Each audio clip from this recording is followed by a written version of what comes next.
This is TWiT. So, there's a new virus in town, except that apparently it's been infecting a small number of Macintosh computers for years. Sounds like Perv-ware. It was, yeah, we call it RAT, a remote access Trojan, right?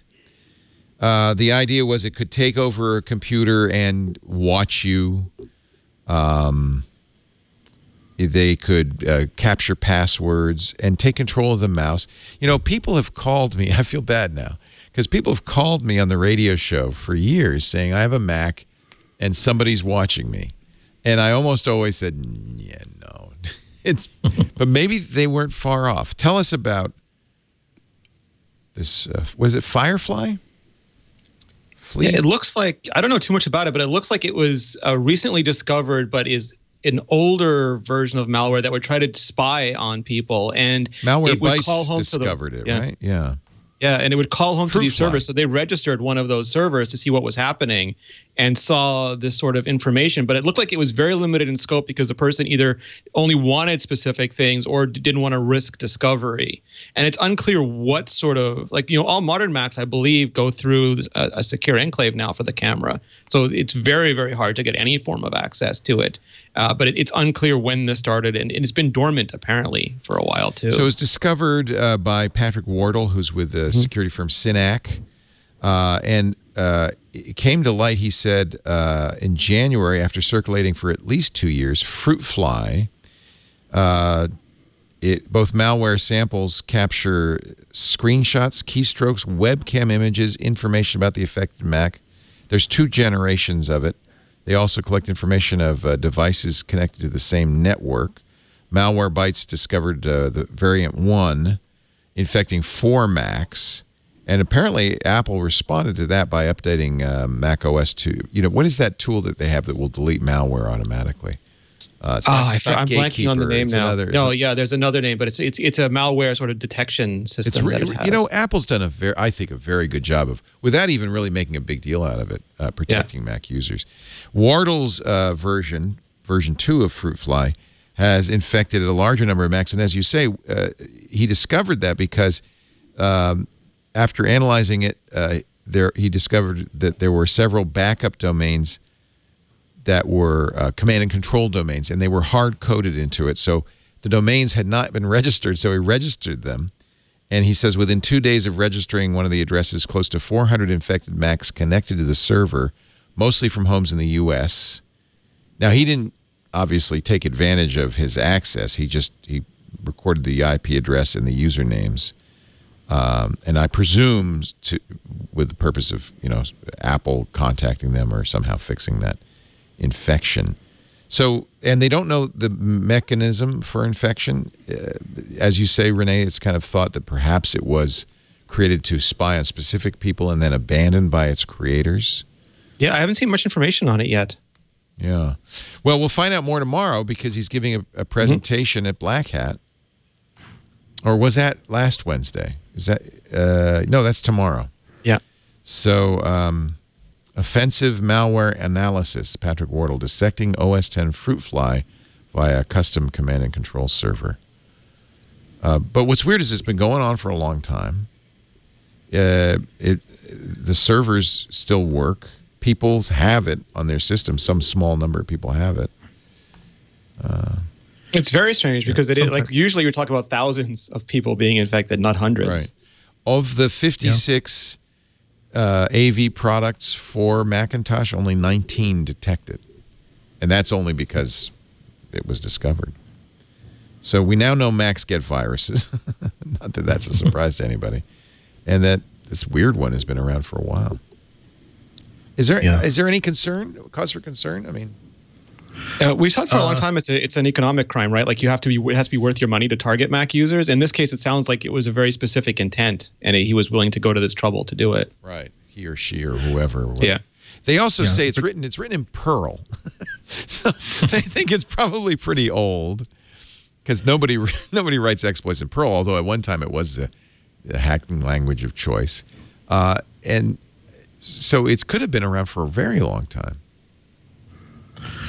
Yeah, I mean, the thing is, a lot of this stuff is really operational in nature. You're not trying to infect 1 out of every 3 computers on the planet and create a botnet. Sometimes it really is. We know that this installation that has data we're very, very interested in is predominantly a Mac shop, and so we really just want to infect people who are using this the machines in this lab or in this office.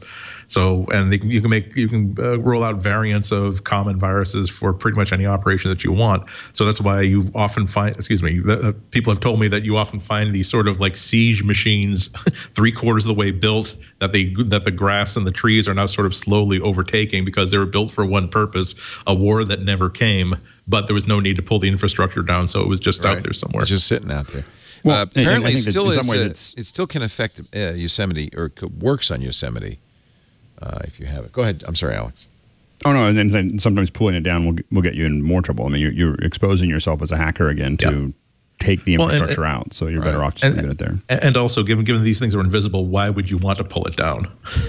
It really is, every time I talk to somebody about who really is an expert on this kind of security, it's never about the one person who has the magic key that unlocks everything. It's these people who are just throwing medium-sized rocks constantly at every single target, and they will find that weakness, and now that's the crack that they're going to expose for the next 5 years. So again, if they found a little way to put that little end of that wedge through this one installation that they want, that's of good enough value to them to keep things going. It'll be interesting to see Wardle's presentation tomorrow, because he instead of disassembling the malware and trying to figure out what it did, he created that command and control service and then tried different commands, learned in effect what it could do. That should be very interesting, So we'll find out more tomorrow, I guess. Here's his Twitter post has a picture of the screens. So I don't know what more to say. Should people not worry about it? It sounds like Apple's fixed it. Apple patched for variant 1 earlier in this year, but variant 2, I don't know if it's been patched yet. Well, I think that in general, it's for whatever computer you're using or your iPhone or anything else. I mean, at this point, we really all have to stay vigil. Absolutely. You just have to look at keeping these updates really running, and not thinking that it's not going to affect you anymore. And so I think that there's so many hacks going out, and this is really the next big wild, wild west across so many places that we have to think about it. I have to admit that even, the more you use Apple Pay, the more you feel like you want that kind of security. Like the idea of every time I slide a card, I'm like, I don't know if this is really how long this is going to last, where I feel safe sliding a card or using a chip. I mean, they already have chip readers, they have slider readers, and you feel like you really want biometrics to be incorporated into a lot more of what we do. I think that there's going to be some point. I think Apple had, retailers are moving slowly towards, whether it's Apple Pay or Samsung Pay or all these other ones that you have an option for. I think that we're going to move to a point where we kind of expect that, and there'll be a certain level of customers that just don't want to, if given a choice, won't shop at places that don't carry it. Yeah. As a practical matter for Mac users and iOS users, I think it's just down to make sure you're running the latest version of the OS, make sure you're running the latest patches, because one of the biggest vulnerabilities to a network is not huge breaches in security. It's the idea that there's that one Mac that's still running 10.5, 10.4 because the department uses it for this one tool, and they really don't want to swap out a system that's working, but they've lost out on 5 years of revolutions in nailing things down, and that's the point where that's the weak point that gets people access to the entire network. Should they want to? But no, it's not like Android. It's not like Windows. You don't really have to take an active stance against it. You just have to make sure that if there's a system update working for you, if there's a security update waiting for you, you download that thing and you go. Wardle also points out that even though there is a technique that's been known for some time on how you could turn on the EyeSight camera on your Macintosh without turning on the light, this version of Fruitfly doesn't employ that technique. So it's either old or... They said it's really not that sophisticated. It's feature complete is the word. Wardle uses.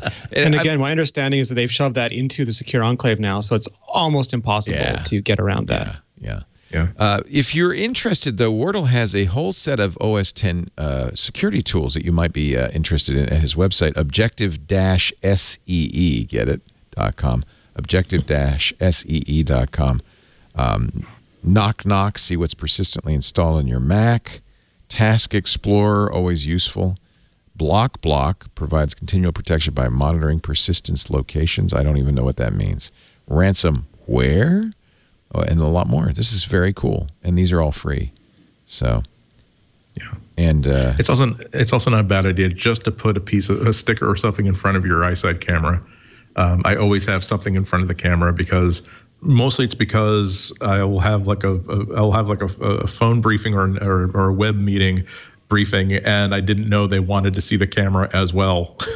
It's like, oh, I would have put on a clean shirt and shaved had I known that you were going to be turning on my camera. That's a nice thing, yeah. but nonetheless, it's the one way to be sure that they're going to worst case scenario, they can get your microphone, they can get your keystrokes, but at least they're not. There's one thing they can't possibly break through, which is a strip of gaffer tape or even the sticker from a banana or a piece of fruit on top of your camera lens. Yeah.